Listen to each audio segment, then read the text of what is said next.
Hello and welcome. We'd like to thank the National Black Child Development Institute for inviting Inner City Inner Child to present at the conference this week to explore the important ways we introduce arts into the lives of our youngest children. My name is Ingrid Zimmer. I'm Executive Director of Inner City Inner Child, and I'd like to introduce you to my colleague, Imani Gonzalez, and we're going to start with a beautiful song. We're going to start with the arts, just to inspire us. Hello, everyone. Hello. I thought I would serenade you a little bit and share a song entitled Kulube. Kulube is from the Casamance region of West Africa in the Jole language. And Kulube means to go on a mission and come back a winner. So our mission is to supply you with many tools and strategies as possible. And being a winner would be you taking it back to the classroom and using it with your students. Now, the mission for you would be to take as much as you can in, experience as much as you can through this video, and then you being a winner would be, again, taking it back to the classroom and trying to use it to where you are at, and then try to build on it as you do it each time, okay? So this is Kulube.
Thank you, Imani. I could listen to that all day. What a great meditation. Great way to start. Just give me one moment to get back to our screen.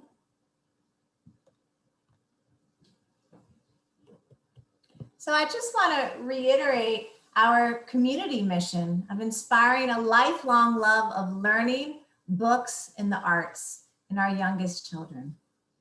Inner City Inner Child's mission is to improve the quality of early childhood education for children living in DC.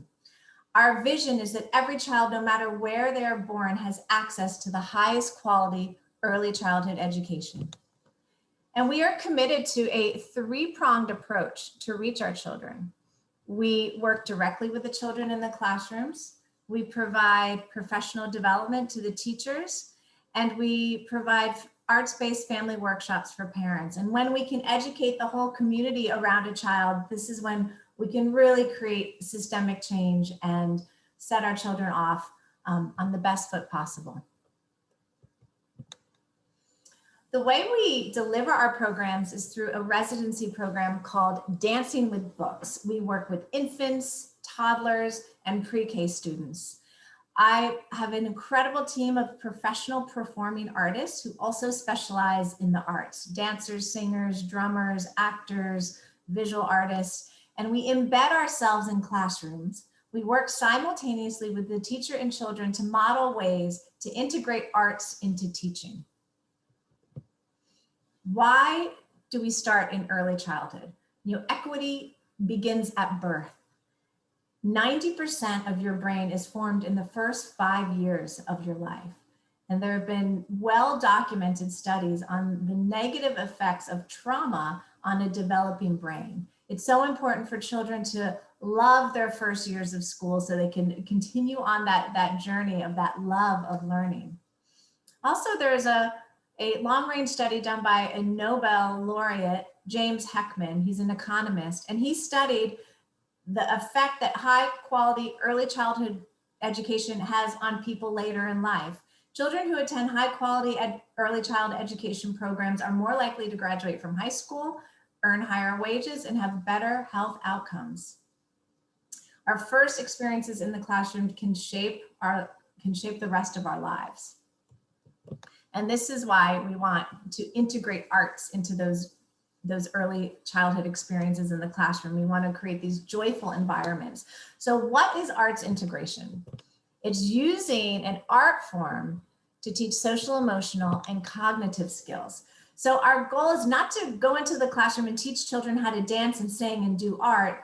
We want to teach teachers how to use the arts to teach important social, emotional, and cognitive skills that children need for life. Science tells us that arts, I need to just move this over so you can see my slide. Brain science shows us why arts are so important for our development. When you're dancing and moving, you're using one part of your brain. When you're singing, you're using another part. When you're listening, you're using another part. When you are stimulating these different parts of your brain as it's growing, you're making yourself more receptive to learning. When we tell children to be quiet, sit down, and not move, you're actually turning their brains off. So we can take in more as we're actively engaging with the content. That's why the arts are so important. There's brain science that backs this up. The arts also reach children that typically may not participate in class. Maybe they're shy. The arts, it does something, it unlocks the brain and it gets children to engage. I want to drive this concept home to my teaching artists, my families, my teachers, the children. Emotion drives attention and attention drives learning. And what that means is that when we don't feel good, when we're angry, when we're sad, we can't pay attention. When we can't pay attention, we can't learn. When we feel good, when we feel joyful, when we feel happy, we're better able to pay attention and then we can learn. So think about when you're singing in a choir, when you're dancing with a lot of people, when you're in community using the arts, it makes you feel good. That raises your attention and then you can learn. So we always want to get to this idea of the social emotional learning. How do we make children feel good in the classroom so they can learn? We're going to just social emotional skills. There's a wide variety of them. I'm just going to focus on 3 of them today for our activities. The first one is self-regulation, then self-esteem, and social empathy. So what is self-regulation? Self-regulation is that inner voice that tells us the difference between right and wrong. And what we want children to develop is that voice themselves. So instead of constantly having someone, an authority figure telling them, don't do this, telling them what's right and wrong, we want them to develop that themselves. So when we constantly ask children to sit at a desk at attention with their hands clasped, they're just thinking about that. They're being told what to do. When we have children, if you see here in this picture of arts-based learning, they're moving to the music. They can move however they want, but they're learning to control themselves. They're learning not to hit their friends next to them. They're learning how to move to the beat, move fast, move slow. There's all kinds of learning going on when they're in motion, when they're active. In some of these more traditional forms, especially with younger children, at this point, they're just focusing on staying still, and it's harder to focus on what it is that we want them to learn.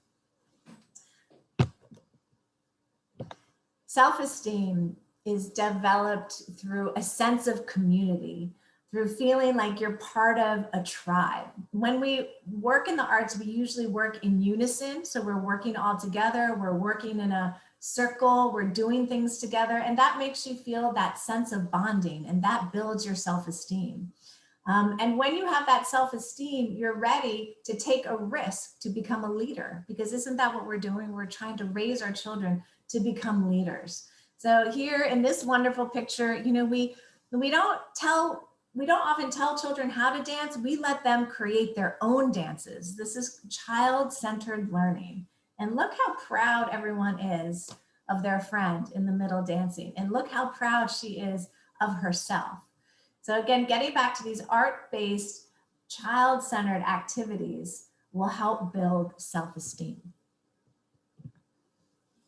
And the last concept we're going to think about today is social empathy. You know, we're born nurturers. We're born with that natural ability to nurture others. And for some of it, through life, this can get programmed out of us if we're not taught at an early age and constantly being nurtured by those we love, and to learn and constantly being taught how to nurture others. So this is a picture. These children, they're barely 2 years old, and this is a wonderful activity we have where we give them feathers and we sing a lullaby to the tune of Twinkle Twinkle. And this little feather represents a baby bird. And we teach these babies themselves how to take care of these baby birds, how to use gentle hands, how to gently stroke your cheek with a feather, and how to protect and love this baby bird. And it's all through a song. It's very sweet. And this is how young we can start these activities at. And then of course, the cognitive skills that we could teach through the arts. Singing teaches language development. You can see how they're shaping their mouths.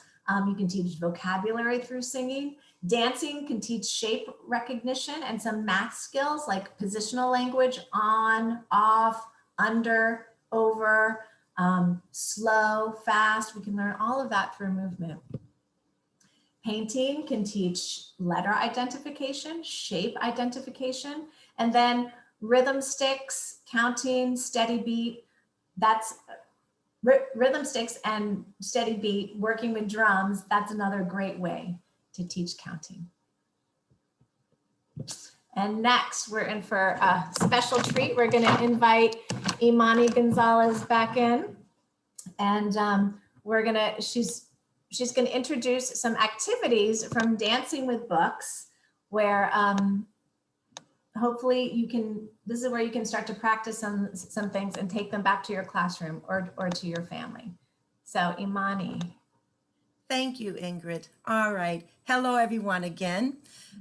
I will now share with you 2 arts integrated literacy activities which are embedded with social emotional learning and cognitive skills. These activities consist of choosing books and pairing them with well-known melodies and songs. So you don't have to be a musician to do this. We then facilitate the students to create movement and sounds to go along with the melodies, which encourages the student to be more involved in their learning process.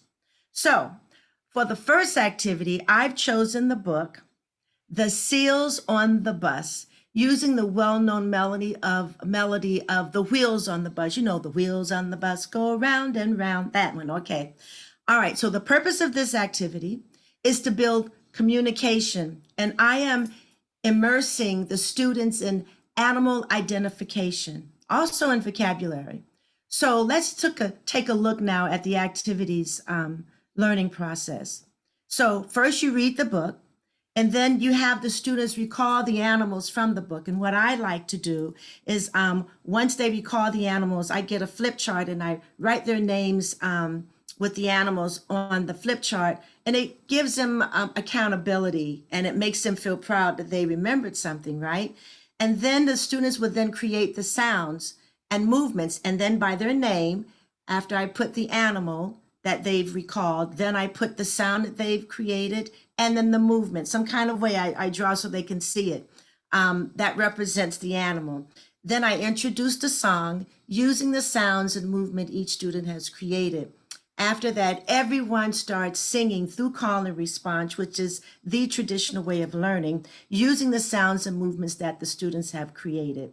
So I thought that we would use this book, The Seals on the Bus, and we would just go through just a couple of pages in the book just to save some time.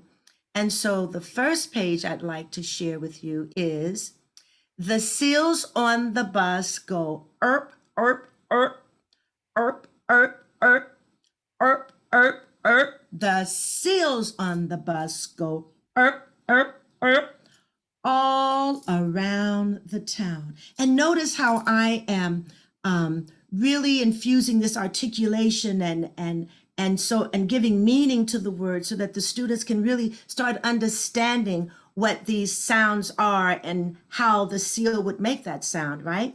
Okay, next one.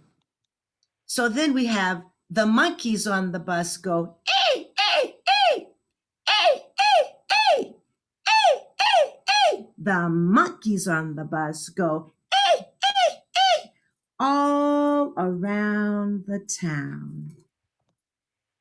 The rabbits on the bus go up and down, up and down, up and down. The rabbits on the bus go up and down all around the town.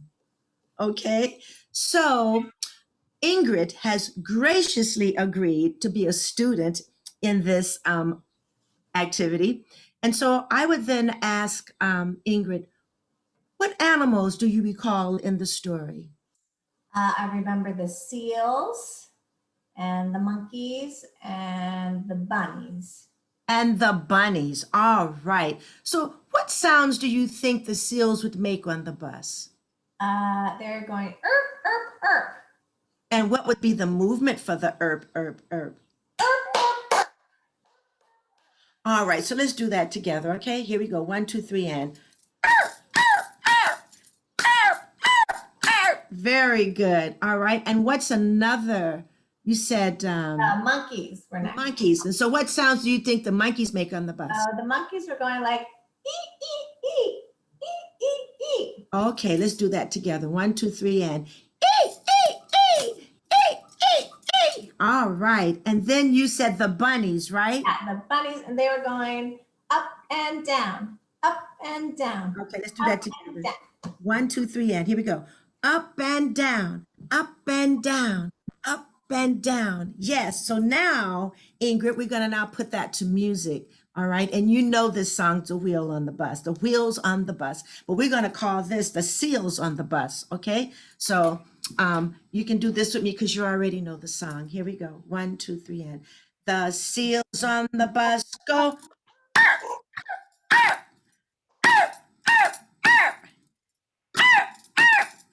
The seals on the bus go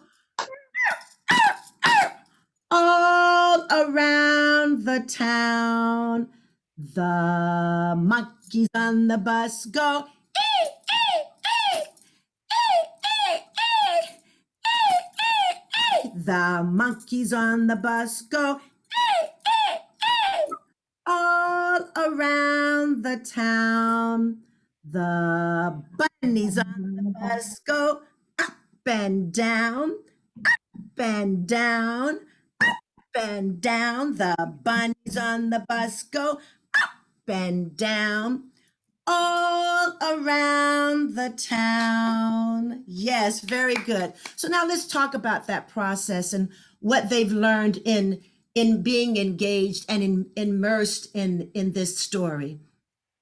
What I loved about it, again, when we go back to our social emotional skills, is that self-esteem aspect where we ask the children and they get to make up the moves and the whole class does the moves. So when we do this in the classroom, you just see that sense of pride when the child sees the whole class doing the move and the sound that they made up.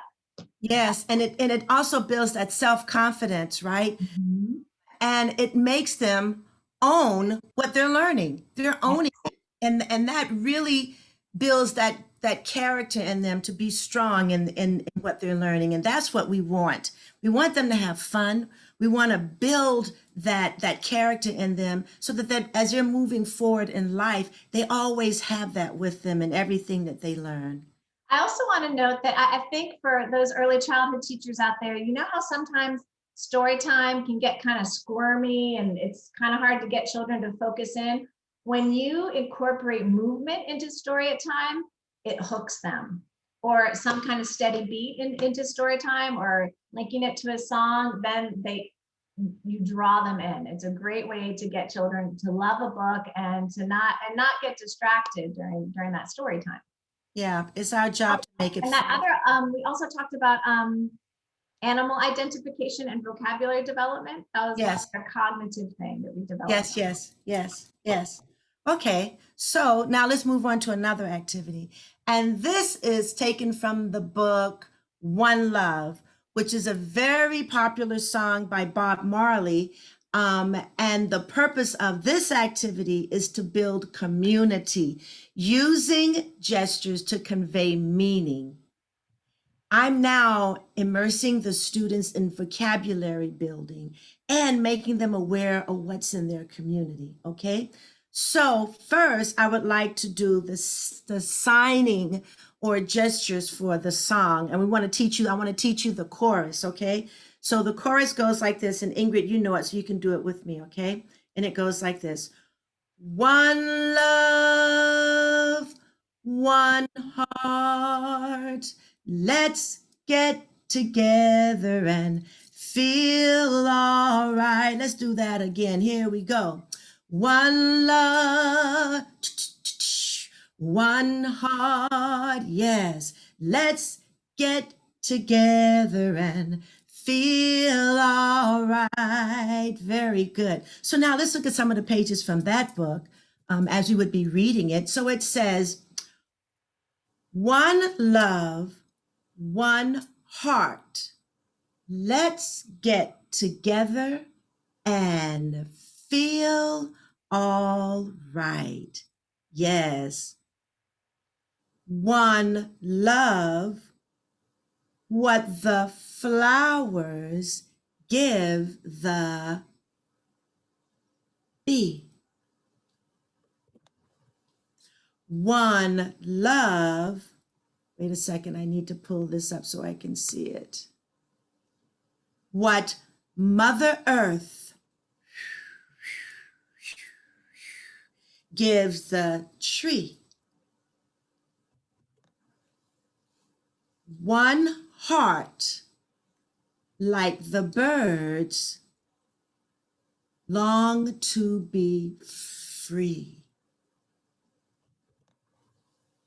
One love, like the river, runs to the sea.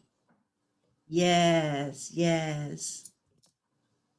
One love with your hand, when your hand reaches out to me. One heart,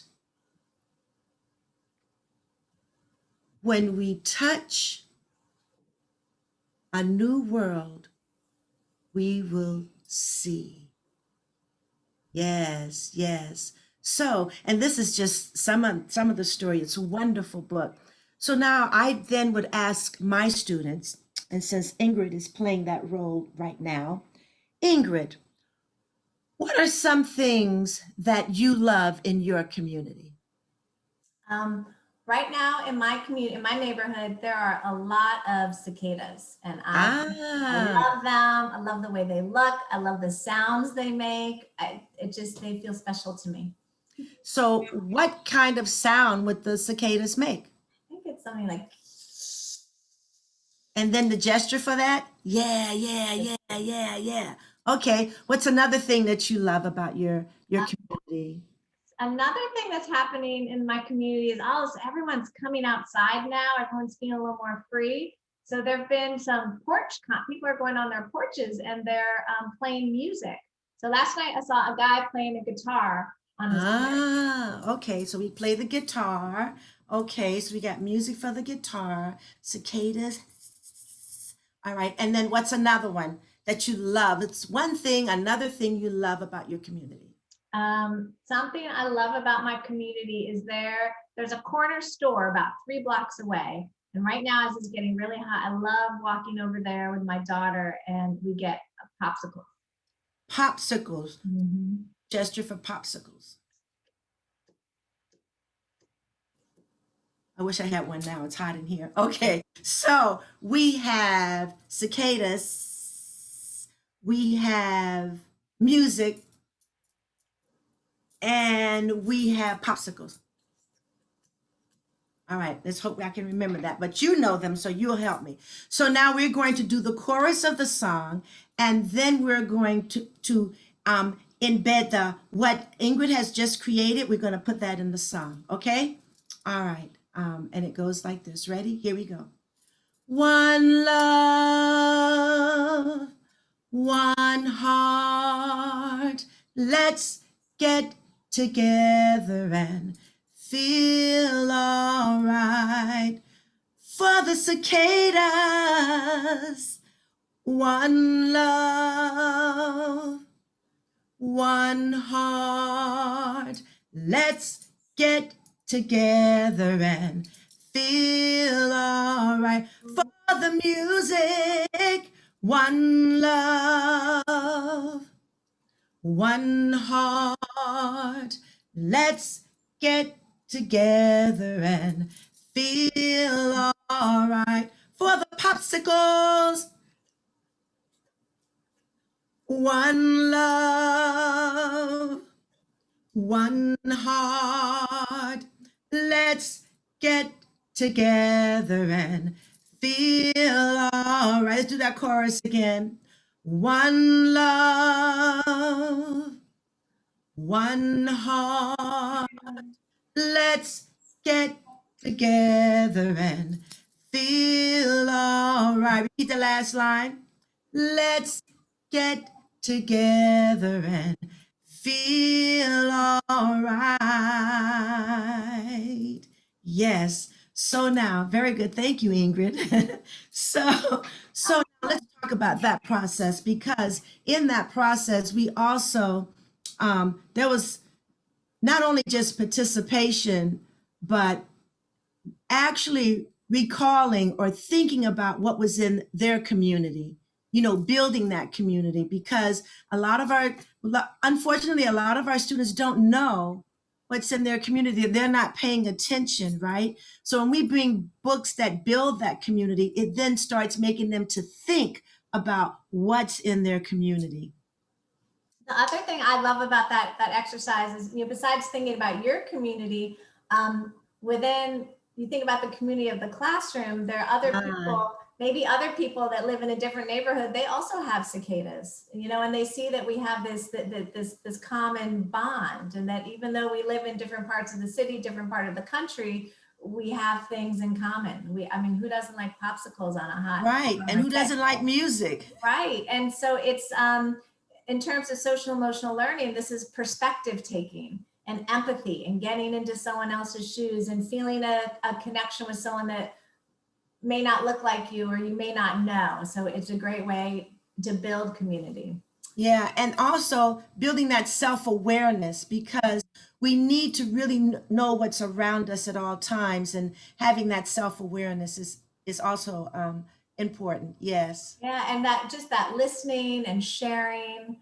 And I like what you said about, especially during these times now when we've been, like someone said the other day, like been in a bubble in our homes for like almost a year, going on a year and a half. We've been in that bubble, and to now be able to come out and see that everybody's been going through the same things, just you, it's not just me. We've all been going through the same thing. So it brings that unity that we need. Yes.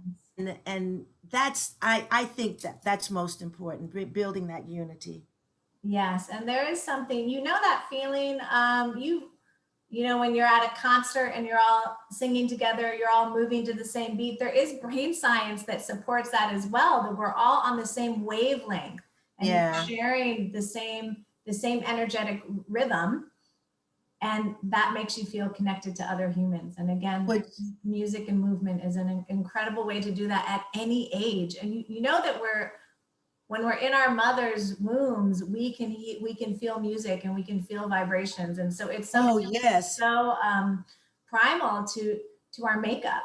And we just need it in our lives. And that movement. Yeah. And it's so healing, it's comforting, healing. That was another thing I have on my list of social emotional skills here. I have stress management. Very breathing, singing. Just listening to your voice makes me feel calmer. And we don't think of our little kids as having stress, but you know what? They do. Yeah. They take in the energy of what's happening around them, and we never know what their home environment may be. We just don't know.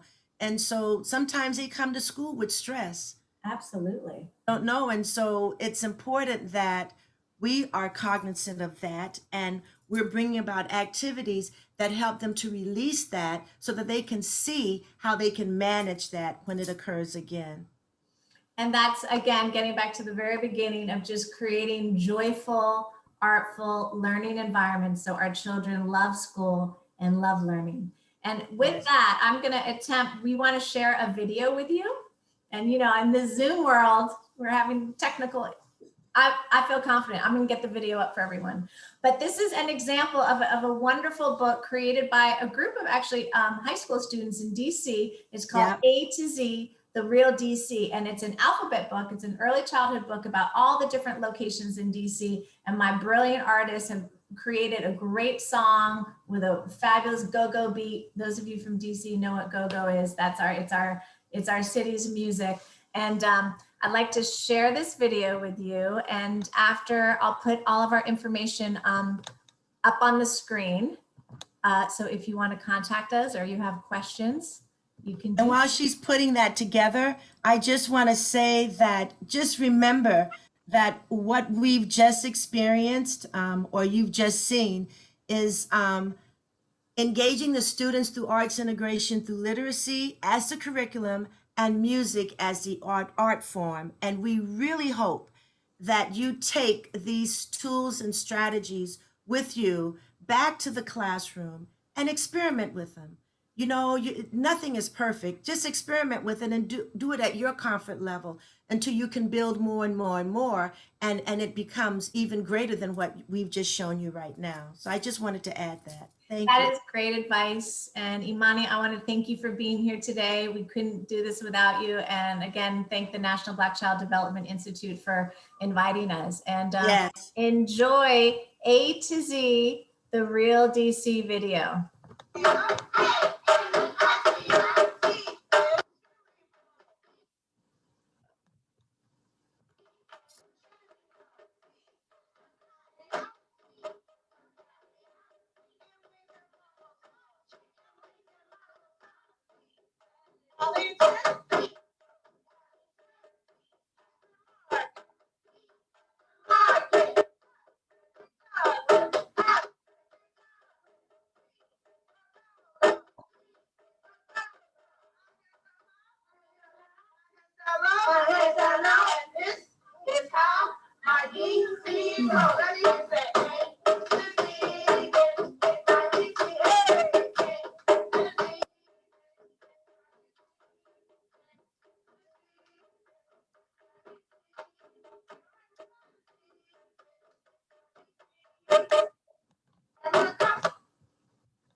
Thank you, everybody. I'm going to put our information up on the screen so you can contact us. I had fun with you, Imani, today. I hope you. Oh, I had fun with you too. Thank you. We haven't done this in a long time, so this is wonderful. Oops. Okay. No contact information. I'll keep working on that and hopefully they can edit it in at the end. And have a great day, everybody. Thank you. Bye-bye.